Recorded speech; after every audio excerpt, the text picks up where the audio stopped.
Hi folks, and Céad Míle Fáilte. So today we have something a little bit different. We brought out the old K100 for a little bit of an upgrade. So with this bike, I always love to go out, explore, take random turns, and get lost. The problem is that I actually get lost sometimes. So for that, the folks at Aoocci, they sent me the C3 unit, which is a navigation system, bit of an upgrade for the bike. Let's do an install, test it out, and see how I like it. Stay tuned.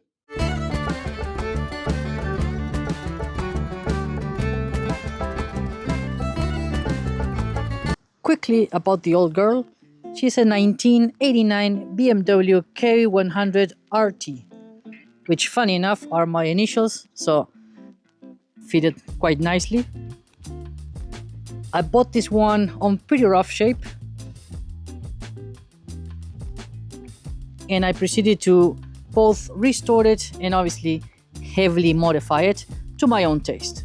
I know that not everybody is going to be too happy about it, but I love it. It's my own creation, took me a couple of years to do, so I make no apologies about it. All right, let's dive into it. So we have the Aoocci C3 series. It is compatible with CarPlay and Android Auto, which is exactly what I want. So let's see what's included in the box. I'm not going to give you a YouTuber reaction because I already opened up the box and I know exactly what it is inside. So first thing to clarify that this is a universal mounting system, right? So it connects to your bike and it mounts to the handlebars or whatever the case might be. So you have your 5-inch screen, little bit of a connector, power cable with a fuse. So this one can connect straight to your battery or something like that. Then we have the mounting brackets. It is compatible with either 22 mil bars or 12 mil bars, which is pretty handy. Then this one is actually pretty good, right? It comes with a USB adapter. So if you do have a USB port on your bike, you just connect it to USB, that's it, you're done. That's all you need on wiring. So that will make it very simple. Obviously this bike being 1989 doesn't have USB. The bracket to mount to the device itself. Of course, paperwork, a manual there. And this is actually something that I'm very interested. These are TPMS sensors. So with these two connected, they will remotely connect, I think they connect via Bluetooth to the device, and it will tell you your tire pressure. For this type of bike, you know that I pay a lot of attention to tire pressures. To me, they're very important, so that's brilliant. And then a couple of zip ties and a few tools. So here's a closer look to the device itself. Pretty nice construction, feels very sturdy. Just one wire coming out of it. I think it does have expansion for a USB card if you want to store pictures or whatever. These are the holes where the mounting bracket will fit in. And again, 5 inches, touchscreen of course, looking pretty nice. This has a screen protector at the moment, which I might take out at the end, so that's why you see a few scratches. But yep, that is the device itself. Let's begin with the install. First of all, we have this little mounting bracket. So as you can see, it has a few notches, so you can actually clock this support that connects to the bracket that mounts to the bike. So with that, you can put it any way you want, right? Depending on how you want to clock it. Now, in my case, I think I'll just leave it there for now. The whole kit comes with tools included, but if you have your own tools and you use the tools that are included in the kit, we are no longer friends. Just kidding. So now we have a 5 Allen. Tighten that up, not too crazy. And then we have to mount this to the device itself. I don't think there's a up and down, so we'll just put it there. And then we have 4 3mm Allens. I don't know if you noticed, but these are rubber mounted, so it is perfect, right? Obviously, you don't want the device coming apart after a few kilometers, right, with all the vibrations of the bike. These are very small bolts, so don't go cranking them crazy. I'll just do in one of these, and that's it. You know, finger tight. That's all it needs, really. That's good to go. So next, we have all these bits to put them together and make up the bracket that actually mounts to the bike and then connects to that, obviously, right? So for this portion, we'll need a 7mm Allen, 5mm Allen, and a 10 spanner. Obviously, these are the two bits that connect to your bars, and as you can see, they have different size holes, which we'll discuss in a second, and then they have these little notches. With these notches, you can have different size of bars, so you'll use these adjustments, and then you'll have to make sure which ones are the ones that fit your bars. It's very easy. You see, you grab the notch, put them on, and that's it. That will adjust the size of your bars to connect to them.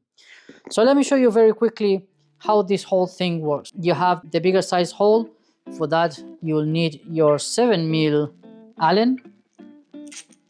Put that in, and then you have a locking washer, and finally the bracket that actually mounts to there. I'll show you there in a second.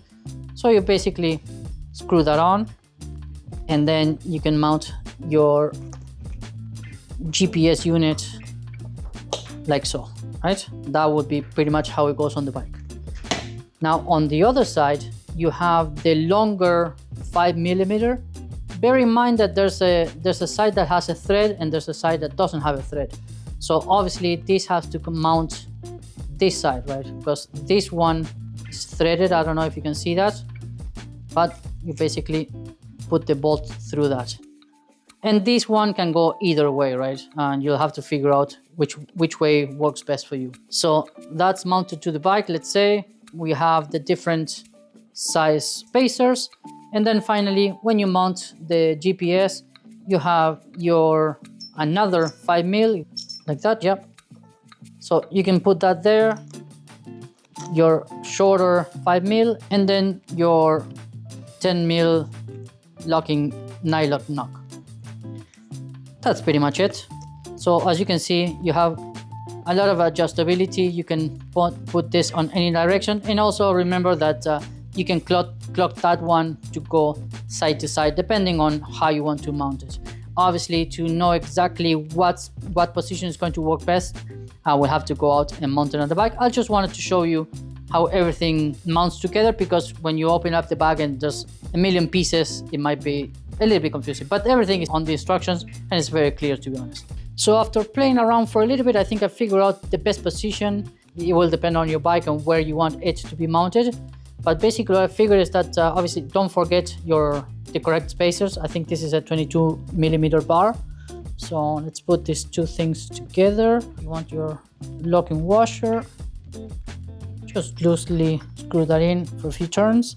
Now you want your longer 5mm at the bottom. With this one, obviously you want to get them pretty even, side to side. This is the part where I'm going to struggle to show you exactly what I'm doing. And again, I'm doing all this before doing the wiring and everything, just to see how it looks. And now with your shorter 5mm, there we go. And then I'll have to figure out the wiring. But I think if I lower that down a little bit more, yeah, that's probably the position where I want it. So what I'll do now is I'll snug the one at the bottom a little bit and then finish it out at the top. So I can lower that down. Yeah, that's a little bit tight already. And now I have access to the big bolt there with the 7mm, and that will definitely secure it. Yeah, I think that looks perfect. It doesn't block my clock nor my two lights. These are my oil pressure and water temp, so you definitely want to be able to see those two. So that to me is absolutely perfect.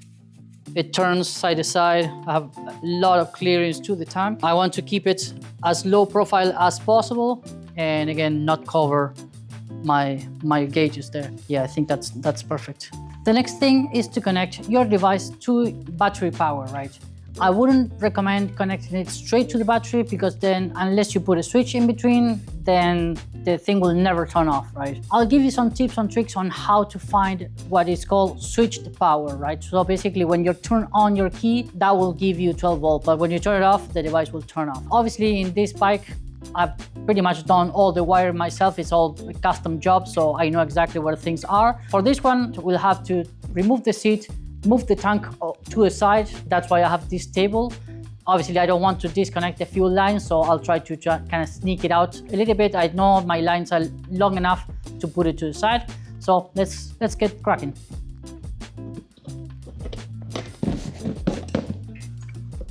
Couple of wing nuts under the seat. And now I can basically unclip the tank. Oof, it's full of fuel actually, so it's going to be a little bit more tricky.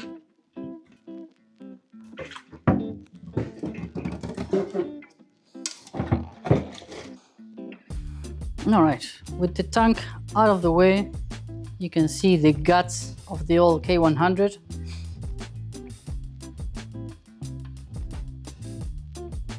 So here's an example, right, on how to find switch power. I use this connector as an example. It doesn't have 12 volts, it's a 5 volt connector because this one goes to my fuel sender, but it's the most accessible one that I have and the easiest to record in this case, right? So you'll either need a multimeter or a test light for 12 volts. In this case, I'll use a multimeter, and you want to put it on the continuous current at the 20 volt range, right? So it will not read more than 20 volts. In this case, obviously we need only 12. So what you do is you grab your 2 probes and connect them to the plug. And don't worry about this step because this is continuous current. So even if you get them the other way around, it won't give you any issues. It will just read negative, right? So that's all good, especially with the multimeter, no problem whatsoever. The other thing is that you can do is put this into ground, right? So what grounds mean? Anything that's metal. So let's say this bit of metal, right? If I touch there, then I can just find whatever positive is on the other side. And if you go one by one, you can't get that wrong. It won't cause any issues. It's just measuring volts, right? Again, I know the connection, so I know that will give me voltage. It's off, like you said, right? But if I turn the key on, you see that it gives me almost 5 volt, which is what the connector is supposed to get. So you know that's switched power. I turn off the key, power goes away. So what you don't want, it's something that when you touch, it gives you 12 volts all the time because you know that is connected straight to the battery and the device will never turn off. Again, what you need to do is look around your bike, see what plugs you can find. In this case, either if it's a light or stuff like that, right? It's very common to tap into the wire for the light, for example, and then you can, tap in and connect your wire. The next thing to think about is how you're going to route your wires.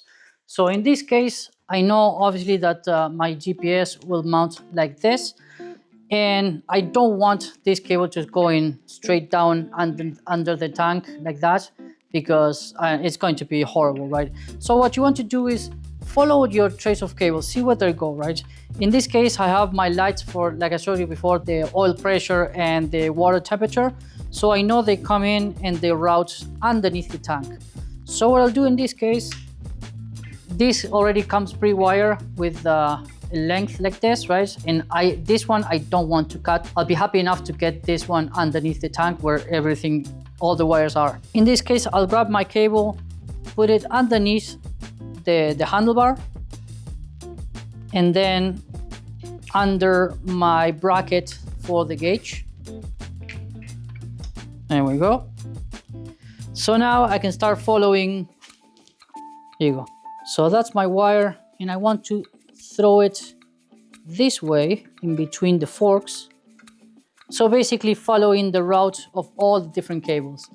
That will make sure that obviously the cable stays with all the different pack of cables. I can zip tie them in. And again, when you move the handlebars, it will need a little bit of slack, but it won't bounce or anything like that. So again, follow your bunch of cables.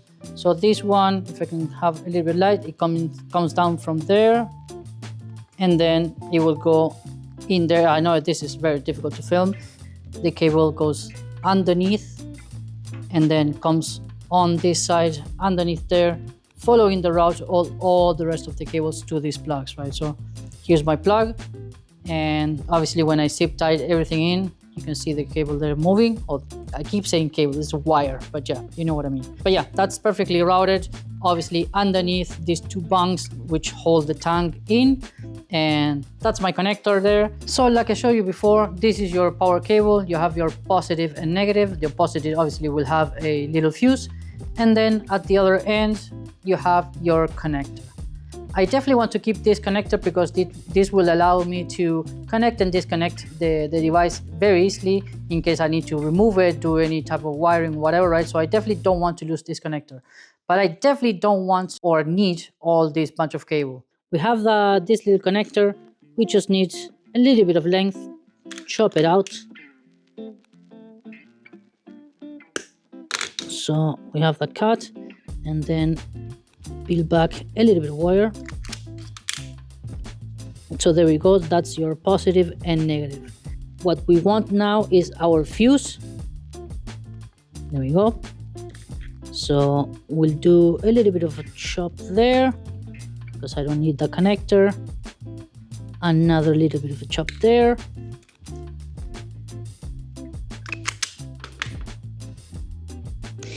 Peel the wire there.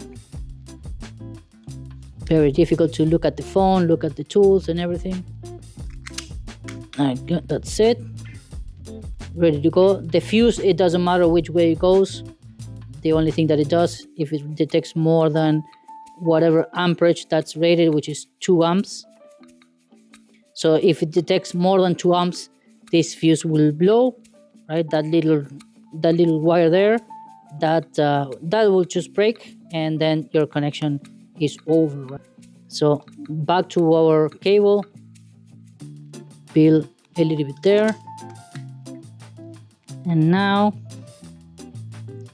we can join these two together. Oh no, before we do that, actually, to do it properly, I'm going to use a little bit of a heat shrink just to make sure that everything is nice and tidy. What you have to remember is to put the heat shrink first. If not, again, grab your red side and of your fuse, and then red cable on your plug. Kind of twist them together. And what I'm going to do, because again, I have the technology, I know this is a little bit of an overkill for this type of stuff, but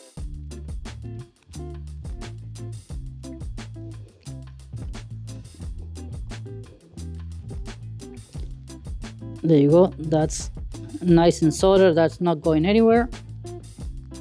Move your heat shrink and quickly with a little bit of heat. That's it. That's a nice solid connection, waterproof and everything.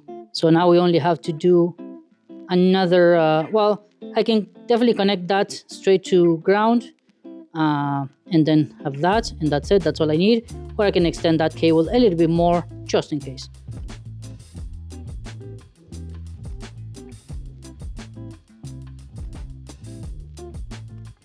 And there you have it, folks. A nice short cable. It's all soldered up. That's all we need. Okay, I don't want to bore you with wiring too much, but basically, like I showed you before, with the 2 wires, I tap into those 2, right? Now I'm going to solder and obviously tape them out. Okay, so that is all nice, soldered, taped out, no problem whatsoever. I don't think I mentioned it, but basically I'm tapping into the power of the gauge there. So last little test, key on, gauge comes on, and then device comes on. We are golden. So now I have to put the tank back on, seat back on. Final stretch now. Tank in place. Now we go for the seat.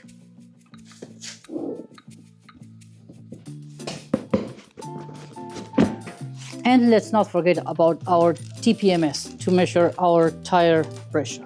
And now there's an A and a B. I'll do the B at the back. There you go. And then you lock it in with the nut. So that's it. That's nice and secure. Same thing at the front, and then we're ready to go. All right, so we are all back together with the screen on, now properly mounted. As you can see, doesn't touch anything or anything like that. If you look at the wire, plenty of slack goes underneath, so it follows the route of everything else. All right, so there you have it. That's my tire pressure already set, looking beautiful. Rear, front, and the way you set it up, you go to settings, tire pressure test, and then you can see there, you can set it on PSI or bar, temperature, Celsius or Fahrenheit, and then you can set alarms for low and high, right? So probably I'll raise that up a little bit more, say 28, yeah, 28 for alarm for low. So yep, that is perfect. Well folks, I think it's time. Yes. So let's see how the screen looks now without the protector. Not sure if it's going to make a lot of difference to you on camera, but in person it's looking way better already. And you can see it starts on, it gives me my tire pressure. See how long it takes to connect back to Android Auto. Apologize for the shakiness, but this is me trying to hold the phone. There you go. That's actually not too bad. It connects fairly quickly, and especially because I'm using the phone to record, so you know it's doing two things at the same time. You can go then Google Maps, music, etc. So pretty happy with that. So I guess now we have to go out and take it out for a ride.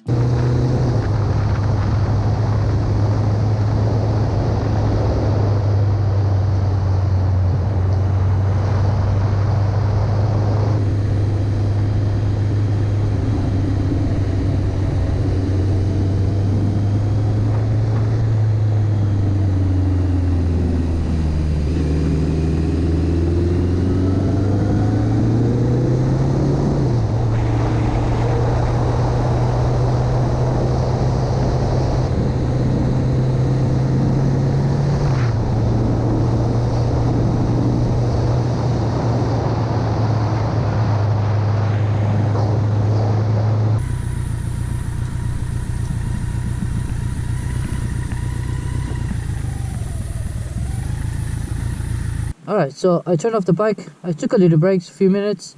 So now let's see if the screen will come back automatically to Android Auto and if we'll continue or resume my navigation. If it connects, then it's on Android Auto and it should do it just fine.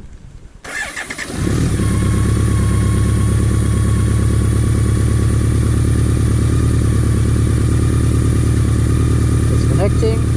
Perfect. Came straight back to my navigation. It knows where I am. Yeah, it works absolutely perfect. Alright, let's go back before the rain comes back. So there you have it, folks. That's the Aoocci C3 series. I think it's absolutely perfect. This is exactly what I wanted for a bike like this. Nice, simple, not too big of a screen. It does everything that I needed, which is basically, you know, Android Auto, Google Maps, and music. I don't really listen to music, but I have that option if I need to. Very simple installation, as you've seen. It's just a power cable. This is Audi, by the way. And of course, disclaimer, they did send me this unit for me to test and review, but as I always say to any company that reaches out to me, the opinions are my own, and if I have any criticism, I'll let you know 100%. But on this one, I think it's perfect for what it does. My only caveat there would be maybe the screen. We'll have to see on a sunny day whenever we get one here in Ireland to see how it looks. But for now, for what I've seen, it's perfectly clear and bright enough. We'll see how it performs at that point. So yeah, I'll leave you folks my affiliate link down below. If you use that link and you buy the unit, I will get a little bit of a commission, and it works for any other unit on the Aoocci website as well. You don't have to necessarily buy this unit. If you want to buy another one, you can do that as well. And I will also include a coupon code so you can get the unit even cheaper, right? That's a pretty good deal if you ask me. So hope you guys enjoyed this video. Subscribe, give me a like down below, and I'll see you folks on the next one. Thanks.